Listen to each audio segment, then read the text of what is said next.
Okay, so hey, Lisa here, part 4. So we left off where 2024 February, I was just getting out of the emergency room, just paralyzed with the toxic poisoning of mold. And that wasn't the worst of the year. Honestly, that was just the beginning of the worst year of my life, I have to say. Did carnivore play a role? Absolutely. All I could eat was the eggs. At that point, it was literally eggs, and I was trying some coconut oil.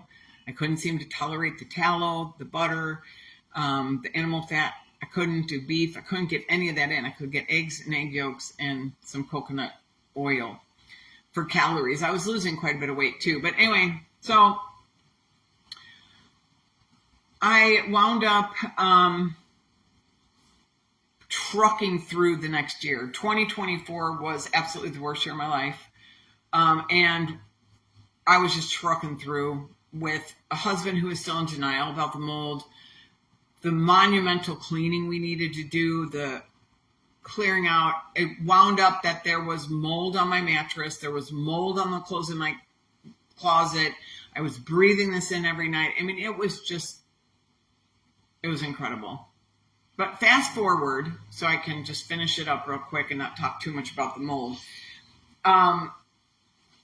October of 2024, we did a lot of remediation on the house. I was still getting sick. I was still having endotoxicity at night.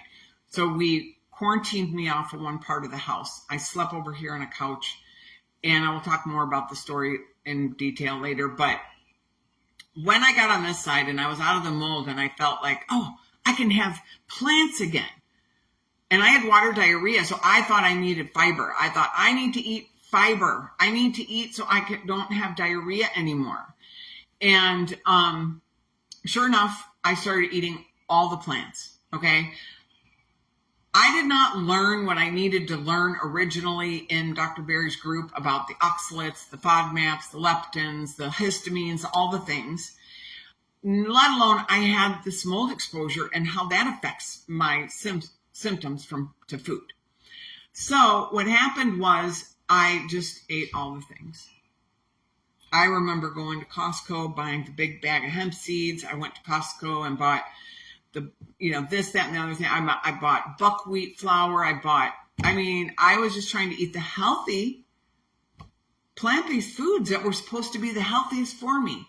And you think I would learn, but I didn't learn, and I hurt myself again. I thought in my head, though, I didn't have to be carnivore anymore. Like, carnivore was always a sore spot for me. Like, I didn't want to be it. I didn't want to eat this way. I just was having a really hard time, honest engine.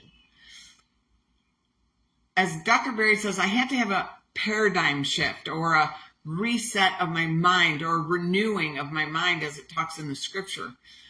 And renewing the mind, as I learned when I was in AA and Celebrate Recovery and being sober and learning new things, I found out that, yes, God can renew our mind, but it's like unscrewing a rusty screw.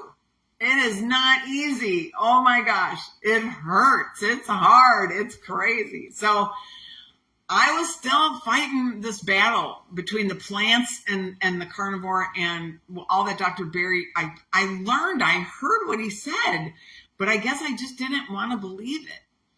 So I kept fighting, white knuckling it, and just being miserable in it, not realizing how blessed I was to have it. I really was not aware of that yet, but I would be soon. So anyway, I'm going to stop there. I'll continue in the next video my journey through my ultimate carnivore expedition. Okay?